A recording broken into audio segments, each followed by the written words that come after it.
Okay, everyone, we are live. Go ahead, John. Okay.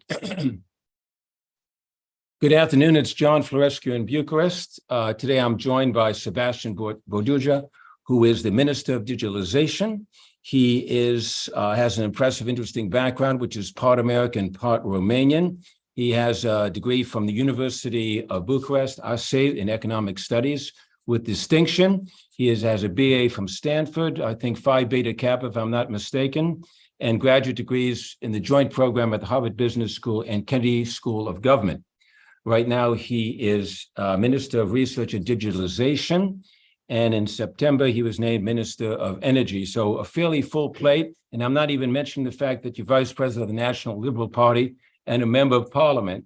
And when I read about you, Sebastian, he gave me permission to call you Sebastian, you had 15 paragraphs, no less, just describing your life so far.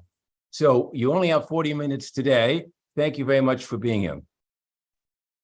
Thank you, John, and thank you to Alianta for this opportunity. I'm a huge fan of this organization since I lived in the United States and I witnessed its creation. I was at the annual gala more than once. I think you guys have done an amazing job, and you are a absolutely vital pillar of the strategic partnership that Romania has with the United States. So kudos to you all, and thank you again for this opportunity.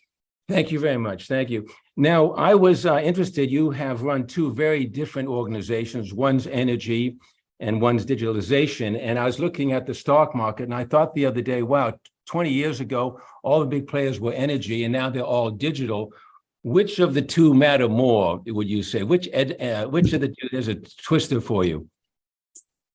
Very tough question. I think they're both vital. And it's not a coincidence that when Europe designed its post-pandemic recovery plan, so-called RRF, there were two non-negotiable priorities, which is green and digital. They both had to fulfill certain thresholds out of the total funding allocated to each member state. And Romania was obviously complying with that. So much of that funding is now directed to the two priorities. They tend to be interlinked. The energy sector overall needs more digitalization. We're talking more and more about smart grids and smart meters and decentralization. And indeed, at least as far as Romania is concerned, I think both require a fundamental change in paradigm. In the digitalization world, in digital transformation, we have to essentially move from a highly bureaucratic system that is centered around the public sector employees to one that is centered around citizens and their needs and resolving problems much faster, which you can do now digitally. And in my former role as Minister of Digitalization, we've made some progress around those lines and focused specifically on people's needs, such as the criminal record, which is a highly demanded document in Romania, about 2 million copies every year. And we took that digital, and it was a huge success. Something that people could do in an hour or two of their life can now be done online in 2 to 3 minutes. Similarly, in energy, our energy system is based on essentially the communist paradigm, large production facilities, large consumers in the industrial sector. Many of them are no longer around. And so as we move to a greener energy sector, we're also talking about a more decentralized energy sector, energy communities, energy autonomy at the community level, giving people the opportunity to cover more of their energy needs with solar panels and heat pumps and all those things that are no longer connected to this big state command and control economy. Yeah, I mean, I remember when you were Minister of Energy, you were very much involved with the nuclear small unit things around the country, which is a non-communist type solution. Is that a major cornerstone of the energy policy at your time, at least when you were there? No. So just to clarify, John, I became Minister of Energy 3 weeks ago. Before that, I was Minister of Digitalization. So right. I'm happy to to speak about both, but just to clarify that it's absolutely vital. And so there's many things that come together when it comes to the future of our energy sector and our strategic partnership. I'm an economist by training, and so I see the world in very simple terms. Economists tend to not know much, but we do know that to promote economic development, you essentially need two things: population and productivity. Economic growth is the product of both. Romania is a country that has big challenges in population growth. We are losing every year at least 200,000 citizens who decide to leave, many of them for good. And much like the rest of Europe, we are a state that is getting older. And so we are absolutely condemned to boost our individual productivity. And that we can do through investments in infrastructure, in R&D, and of course in energy. So You in were my saying, new go on, son. You were saying, yeah. now I was going to say that energy is essentially the fuel that connects everything and moves us forward. You cannot do without it. So there's this big idea out there that talks about an energy trilemma. You need energy that is secure, cheap, and green. Very hard to accomplish all three of them. No country has figured out the answer to that. What's green tends to be more expensive. What's more secure or what's cheaper tends to be less secure because it involves other state actors in our eastern neighborhood. And so the challenge for us is to figure that the right mix among all three, and to make the right investments and to catch up.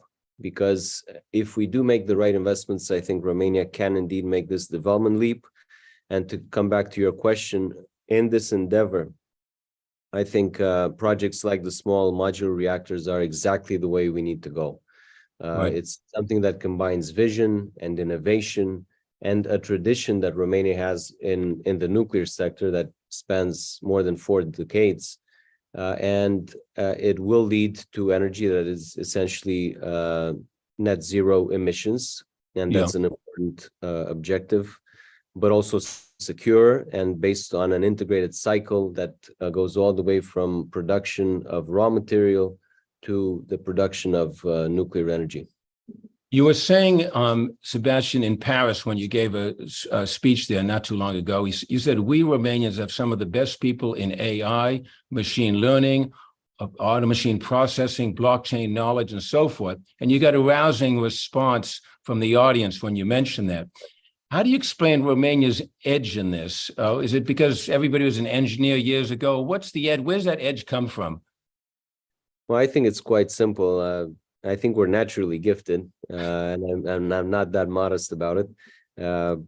It suffices to look at all the annual rankings of international competitions in math and computer science and robotics and physics and chemistry and STEM generally.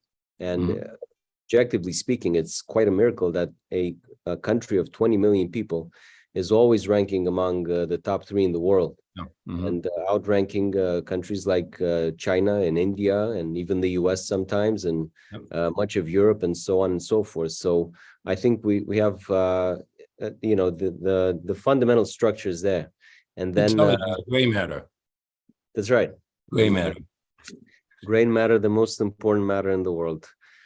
And then I think there's some tradition and there's a sort of path dependency. Back in the day, even as I was growing up in Romania in the 90s, going into STEM as early as high school, which is still our current system, you kind of have to pick a path as you enter high school, whether you go to STEM or humanities. The best kids in the class almost always chose STEM. And so that became a sense of a matter of pride for the family. And so it tended to produce very good engineers and mathematicians, and now AI experts and computer scientists. Another comment that grew a big applause there. You said technology and innovation enable people to have freedom of thought and action, and that means control over their data. Do you have a view about how far the government should go in controlling that data? I have a view, and I have a very specific example. So, as Minister of Digitalization, I often faced situations of disinformation campaigns. Disinformation campaigns fueled by different actors. Yeah. The basic narrative is that the state is trying to control us. So do not support digitalization, do not support digital identity, all sorts of conspiracy theories just to scare people off from modernization. If you want to control a country, indeed, you try to keep it backward, you try to keep it poor, you try to keep it away from the technology it needs to evolve. And you try to instill fear and mistrust between citizens and their freely elected governments, which is what the Soviet Union has done since the 50s. So we found a way to use technology to actually boost trust between people and government. And I'll give you this specific example. We wrote the law for cloud services, for the government cloud.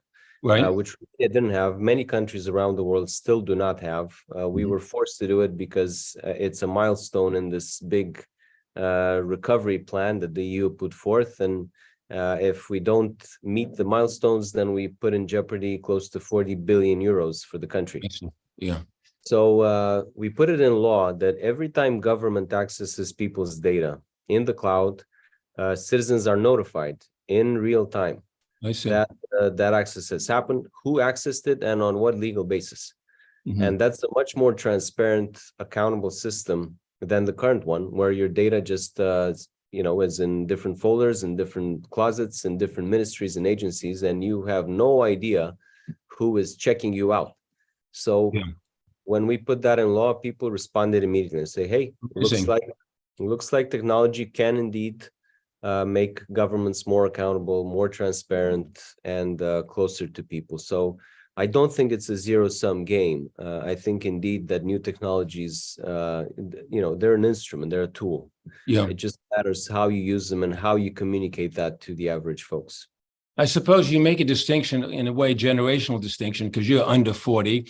And this kind of progress means transparency and clarity. And I bet you, to the extent that Romania's had, say, somewhat of a gray economy, there would be a little bit of pushback from older generations, older times, whether we could do a little well without so much transparency. What's your comment? What's your observation there? Yeah, we still have a lot of things to change, and mentalities are the toughest to change, for sure. I remember as a member of parliament, I had an idea at some point years ago, 2.5 years ago, to promote legislation on whistleblowing. And so, the idea was simple: to enable the process to root out corruption and expose it by rewarding the whistleblower with a percentage of the money that the state would recover from exposing corruption. Very good idea. It completely backfired, and people thought that oh my God, we're now going to pay people to tell on their neighbors and their friends and whatever. And of course, that was not the spirit of my proposal. I even put a cap on it and said, any transaction or any corruption that exceeds several million dollars would qualify for particular rewards, but it went nowhere. So clearly, there's a lot of baggage that we still bring from our communist past. As the new generations come in, though, I see a lot of change happening. And in digitalization specifically, you see a lot of knowledge transfer that happens organically from young people, kids, to their parents, to their grandparents. And very interestingly, once somebody tries it out, say a digital service like issuing your criminal record online, they're going to be stuck with that. So they never go back to standing in line for an hour and begging a public employee to issue the document. So I'm hopeful. I mean, digitalization, you see it at the airport in Bucharest now. You know, you have these automatic swipes. You see it at self-checkouts, of course, at the store. That's also an innovation that's advancing. I guess there's some concern that this doesn't move geographically across the country, but it's a gift for the more educated, larger cities. But the rest of the country, as we all know, is in a different category. Your views on that? Fully agreed. This idea of a digital divide is something we need to be very careful with. The reasoning is simple. In digital transformation, those who have access to education and technology and information are at an advantage compared to those who don't have all those other things and are lacking that privilege. So there is a risk of increasing inequality. Mm-hmm. What we've tried to do in my previous ministry is really go to the rural areas, to those areas in Romania where people don't have access to technology. We initiated a digitalization caravan. We tried to inform people, get to understand their fears. Many of them just don't know. Mm-hmm. So we went to small city halls and we found a great partner in the Romanian Post. The Romanian Post is the country's largest public company, and it employs close to 24,000 people. And they have a huge asset in that they can reach every single household around the country. And so we used regular mail personnel and had them essentially go to people with smartphones and smart tablets and train them on how to access certain public services online. It's a long process. Not everybody's open to it, but we felt the need to kickstart it. And one more idea here. We launched this AI-based advisor to the Prime Minister, and it made headlines around the world. The project is called Ion, and read backwards, that's Noi, which means us, and it's essentially a mirror. It has a physical representation. And the idea is to take this robot, if you will, around the country and expose people who have no clue what AI is or what advanced technologies are, and expose them to this Ion and have them interact with it. And so it's been praised as a very innovative idea. NVIDIA came to Romania. Their head of AI was absolutely astonished. We are essentially the first country in the world that uses AI to consolidate democracy, to strengthen the link between citizens and decision makers. And by the time I had left, there were literally millions of Romanians that had interacted with Ion by tagging Ion on social media, or so quote unquote in person, or on the website. And the algorithm boils down the opinions issued by Romanians and gives a decision maker essentially a panel of the key priorities that people have at any given point in time, and it's essentially in real time. So that's a fantastic idea. It's also, you have is it Ghișeul.ro, which is that going up for an upgrade to make it more effective and far-reaching? Yeah, we did several things with that. We launched a mobile app that was very successful, and now most people use cell phones to access the internet and do basic things and access public services. So the app was a big success. We were inspired in a way by what Ukraine did with their Dia app. They have a famous app called Dia. Yeah. The vision there is it's essentially a government and a smartphone. And now in Ukraine, you can do pretty much anything through an app. You can renew your license and your passport, and issue a birth certificate and a death certificate and a marriage certificate, and all those things that are still annoying to people because it involves waiting in line and moving paperwork from one public employee to the next, and from one agency to the next, and essentially being a courier between them.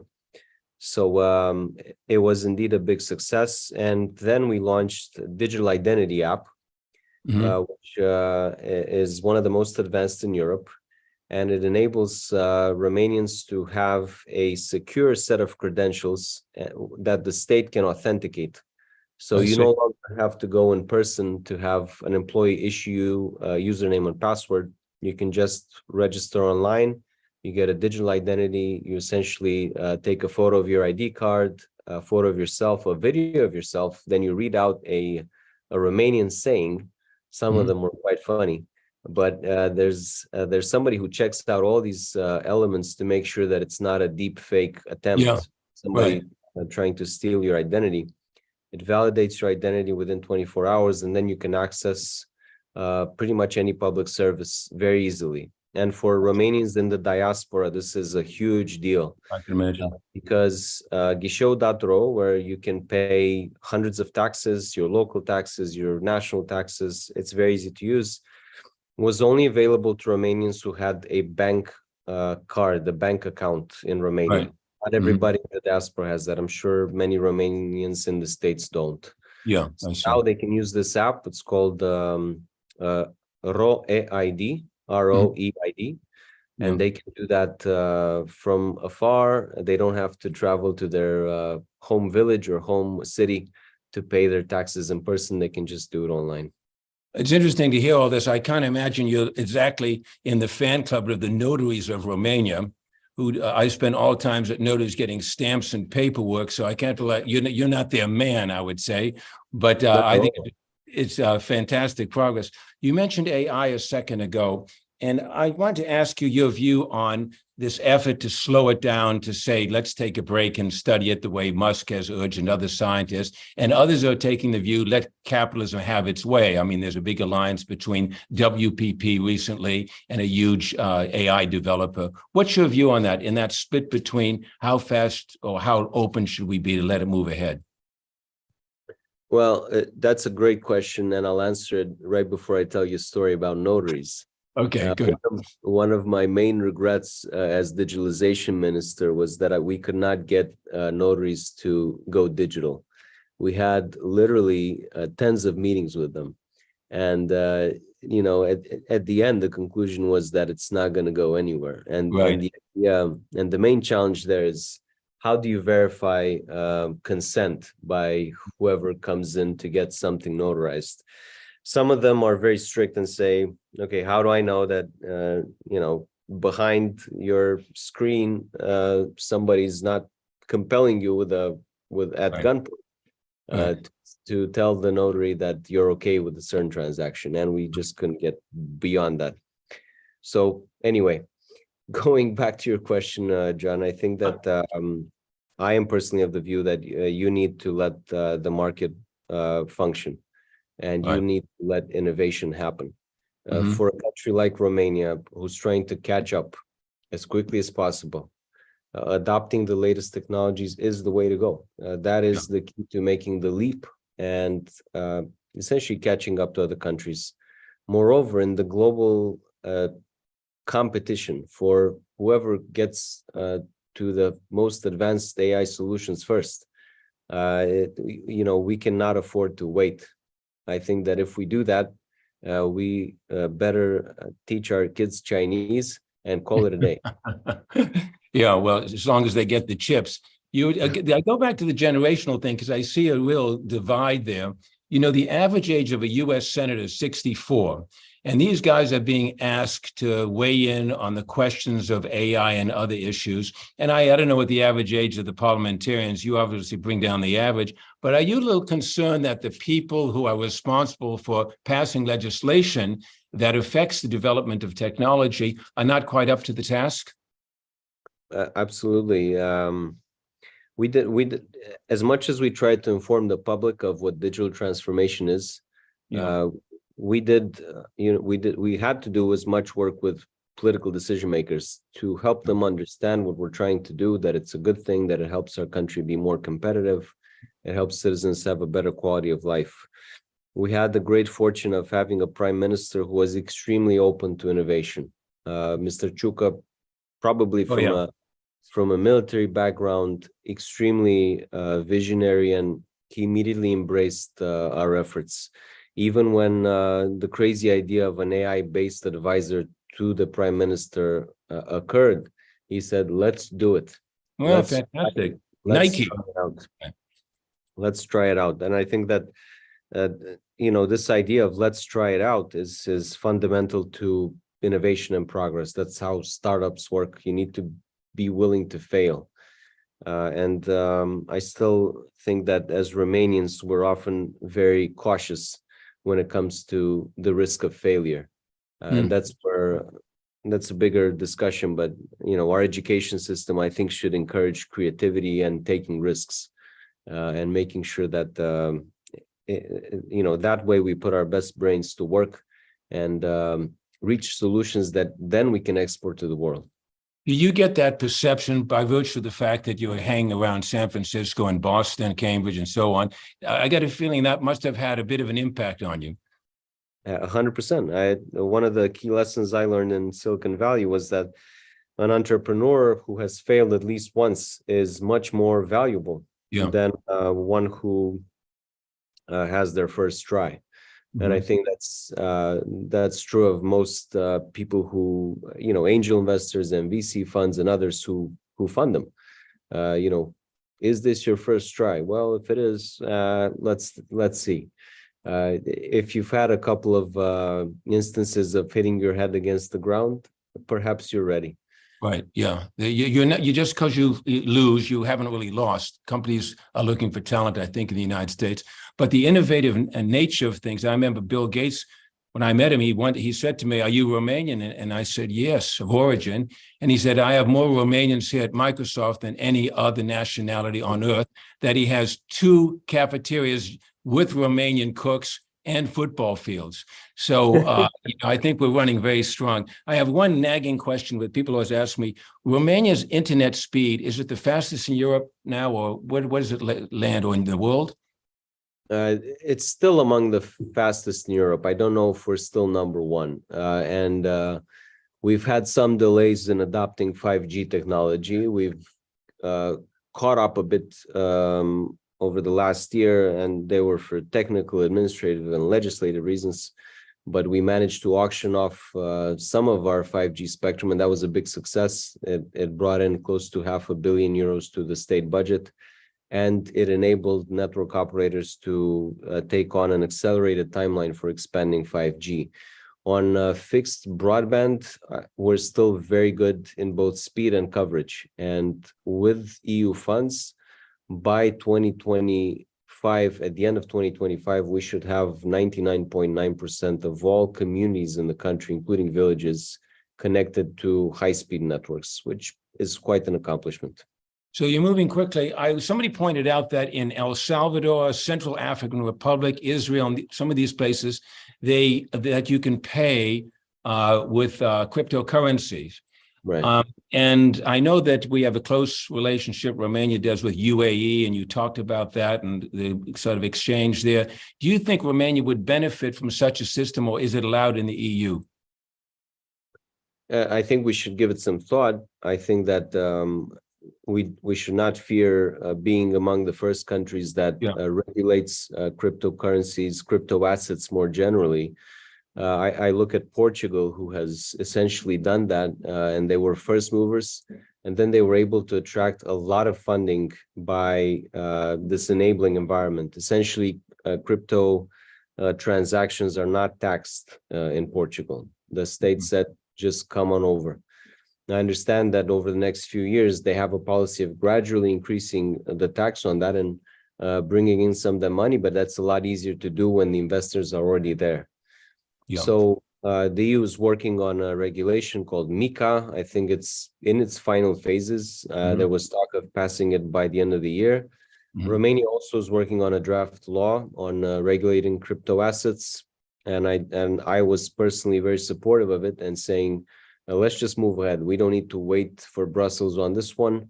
Let's regulate it for the sake of attracting investment, but also for the sake of protecting consumers, because it is an environment where lack of information can lead to situations of poor decisions on investments. And it's people's savings we're talking about. We have a duty to protect that. I know when you were in Paris, you were introducing some developers, I think from Cluj, or the cryptocurrency with great profit, basically talking about innovation. In Romania, what is the tax rate on profits and innovation? I mean, on profits on gains? On crypto, I think it's 10%. Yeah. I did something as an MP. One of the good things I did was reduce the tax on gains for stocks for just traditional stocks. Mhm. So essentially, we brought it down from 10% to 1%, Hmm. and it gave the stock market a huge boost for retail investors, individual Interesting. investors. Mhm. I looked with great envy to the US, where I think 1 in 2 Americans, or even close to 60%, have some type of stock ownership there Yeah. on the stock market. If you run the numbers and just invest in the stock index, which is a safe investment, we run even if you invested in Romania in the stock market, 15 years ago, and Yeah. did a safe investment in the index, you would still make at least 6 times the money you would make if you just put it in the bank. Not to mention just keeping cash at home, which many Romanians still do as We'll do that. a way of saving. And so now the law I promoted essentially increased the number of active investors, essentially doubled it. And now that is matched by the supply of stocks. So you probably have heard of the very successful IPO of Hidroelectrica. It's Yeah, of the course. Yeah. largest in the region. Yeah, just the other day. July 12th, next week, is the first day of actual transactions on the Bucharest Stock Exchange. It's Fantastic. only listed on the Bucharest Stock Exchange, and there's been great interest from investors from the US as well, Templeton, which is a very good sign. And for many of them, it's the first investment in a Romanian company, ever. So we hope that will lead to even more interest in the country. And I am personally of the view that we need to promote listings of state-owned companies as much as we can. That brings them added capital for investments, which we badly need. That enables average Romanians to invest and multiply their savings. And that enables these companies to become more transparent, implement corporate governance rules, move away from political influences. I see it as a win-win-win scenario. I'm hogging up your time. I think there might be some other questions, so I'm going to open it up. Jim, a former ambassador, Rosapep, always has a question. I see him up there. Jim. Or maybe he doesn't have a question. No, that's very kind. I do have a question. Thank you for joining us today. It's very, very interesting. I guess my question on the energy front is more related to the here and now, and that relates to the situation in Ukraine and the impact of Europe not wanting to be dependent on Russian gas and oil. How do you see that playing out over the next year or two in terms of the economic impact in Romania and in the EU more generally? So, I mean, over the past year and a half, Europe has done a great deal to reduce dependency on Russian gas, and it's brought down that percentage significantly, more than half. Romania is in a privileged spot because we have very little dependency on Russian gas. Now, with the important investment of Carlyle and Black Sea Oil and Gas, BCOG company, in the nearshore in the Black Sea, we have close to, or actually over 1 billion cubic meters of gas going into our pipelines from the nearshore in the Black Sea. And just 2 weeks ago, Romgaz, our state-owned gas company, together with OMV Petrom, announced their final decision to invest in Neptune Deep, and that's the first offshore gas production facility. By 2027, we will have access to a huge gas reserve, not just for Romania, but indeed for all of Europe. It's an integrated market. It's essentially a single energy market. In the energy crisis, Romania and other EU member states have regulated prices. That was a tough call because, on the one hand, it tends to discourage investments every time the state intervenes in the market. But we had to find a way to protect consumers and to protect the competitiveness of our industry, of our SMEs. And so For now, the scheme is supposed to stay through spring of next year, possibly through 2025. But it's true that there's a lot of investment pouring into the energy sector in Europe. And, if Romania decided to invest in gas because we have those reserves and it's a transition fuel, we're also investing in nuclear, not just SMRs, but also upgrading our facility in Cernavoda, Unit 1, as well as the new Units 3 and 4. And the US has a very important role to play there, but also in green energy. If you ask me, the demand for green energy and putting in solar panels on top of your roof is huge. We've recently had calls that have depleted hundreds of millions of euros within minutes. The challenge, though, is that all that extra capacity needs to be transported on the same transport infrastructure, and that requires upgrading. And the fact that we put in more and more green energy means that it's harder and harder to maintain the system in balance, which is absolutely key. Otherwise, I don't want to say blackout, but that is something you want to avoid at all costs.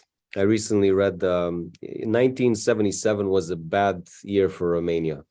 We had the earthquake, I think March 4th. But we also had a blackout, the first blackout in the country since 1947. And that happened, I think, on May 10th. And the cost of the blackout was 4 times the cost of the earthquake damages. That just goes to show how important it is to keep the system secure. And yes, we want to go greener, but we want to go smarter too, and make sure that the energy mix is right and we don't overburden the system. Thank you. Thank you. Another question out there? Otherwise, I've got plenty queued up. So I wanted to remind everybody that they can put their questions in the chat. We got one question from George Roth on YouTube. The question is, we cooperated during your previous role, Minister Burduja. How could we talk to the new Minister of Digitization to inform him about what was done and how we would like to continue what we started? Thanks, George. Good to see you through this channel, and you are a great friend to myself and to Romania. We've left a long list of items for the new minister, along with all our support to enable his effort and continue the good things that we think we started. But I can send you his number. He's a young guy. He's even younger than me, if you believe it or not. He's 32 and he's very open-minded. So I will follow up with his personal contact. I think he's okay with that. And please, together we can make sure that the good things continue to happen. He has all the information. Essentially, we downloaded all of that before we moved to the energy ministry. Sebastian, let me ask you, you strike me as, or do you view yourself as a new type of public policy leader? A new type of public policy leader in the Romanian government? Leader is a big word. Going back to our conversation. Something more modest then. Well, I remember my days at the Kennedy School and being a student in David Gergen's Class 1 leadership, and also in Steve Jarding's class on leadership, on political leadership. And I remember this idea that there's a difference between politicians and leaders, and that is very simple. That politicians think about the next election, leaders think about the next generation. I think that ultimately the ultimate leadership test comes after you're long gone from office, and it involves whether what you have done is durable and positive. So you can have the best intentions in the world. If the reforms you put in, they may be good in the short term, but if they don't last, or if they create unintended consequences, then that takes society in the wrong direction. I don't think that's leadership. So you made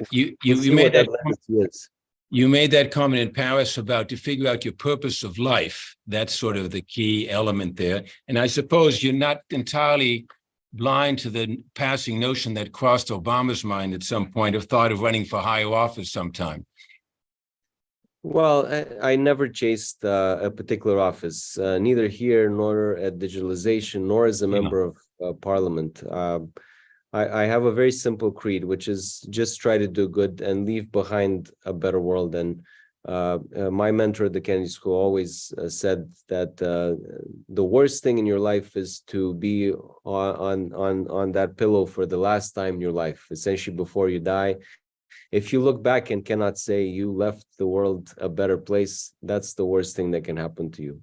Other than that, life will throw us very complicated things. I myself have gone through the depths of despair, but throughout all that, if you keep in mind that you have a responsibility to find meaning and accomplish it and make your life count and make your time on earth count, I think it's as simple as that. It's simple and complicated at the same time. Well, listen, on that point, you make respect time, and it's exactly about 40 minutes into it. So I want to thank you very much for your time. It was fantastically interesting. I think we could go on for a couple hours, but God knows the cost of that to the Romanian digitalization movement. And thank you very much for joining us. I very much appreciate it. Once again, thank you for everything you do and for everything that Alianta does. Thanks a lot. Thank you. Thank you very much. Bye-bye. Bye.